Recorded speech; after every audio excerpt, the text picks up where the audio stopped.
Chazak Baruch Rabotai Besorot Tovot 7 dans le mois de Iyar et Paracha, deux parashiot, Haremot et Kedoshim.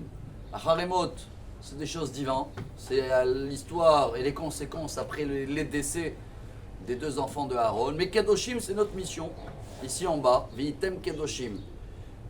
On est dans les maximes des pères. On a une coutume depuis toujours d'étudier pendant ces 6 semaines entre Pessah et Shavuot, entre la farine, c'est Pessah, Imen Kemar, En Torah, c'est ce qu'on va lire dans les maximes des pères de cette semaine.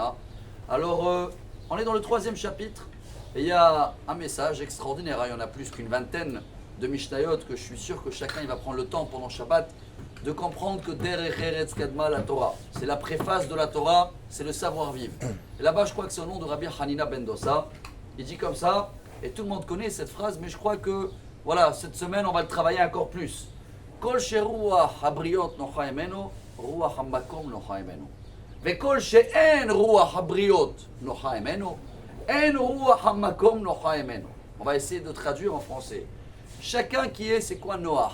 Agréable, des fois confortable, accepté, en bas.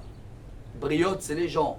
Si tu fais des choses que dans les yeux des gens, tu es agréable, tu es accepté, et bien en haut aussi, on te trouve agréable et accepté. Mais si en bas, les gens te critiquent, et bien même en haut, c'est pas agréable. Ce lien, je le trouve tellement fort à Botaï. C'est ça la paracha de la semaine. À Haremot, c'est des choses divines. Kedoshim, c'est notre mission en bas. Un des exemples qu'on va lire dans la paracha, c'est Ish imo ve'aviv tirau, ve'chabetotai tishmoru ani Hashem. Faire le Shabbat, c'est des choses de Dieu. Et d'un autre côté, respecter les parents, c'est des choses ici en bas, entre nous.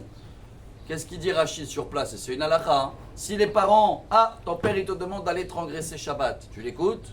Non, il faut que tout ce qu'il te demande en bas, ton père, qui est le respect des parents et aussi le respect de Dieu. C'est pour ça, Rabota, il y a beaucoup des sujets très raffinés, très fins, qu'il y a des choses que je fais. Si les gens ils vont mal calculer ce que j'ai fait, j'ai pas le droit de les faire.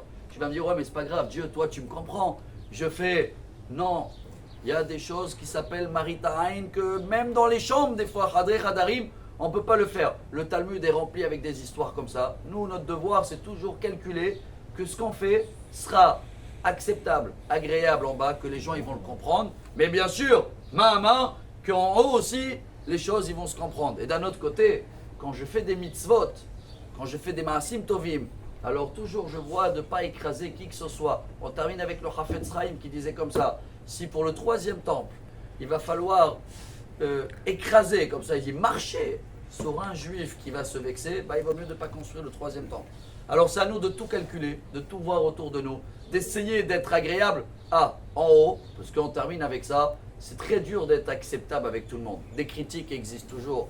Regardez mon cher Rabbeinu, tout ce qu'il a passé. Mais déjà qu'on commence à être agréable en haut, Dieu, j'essaye de faire des choses que tu me demandes. Mais j'oublie jamais que chaque chose que je fais en haut, je vois qu'il est aussi agréable dans les yeux des gens. Si on arrive à faire les deux, Shabbat Shalom. Amar Rabbi Elazar.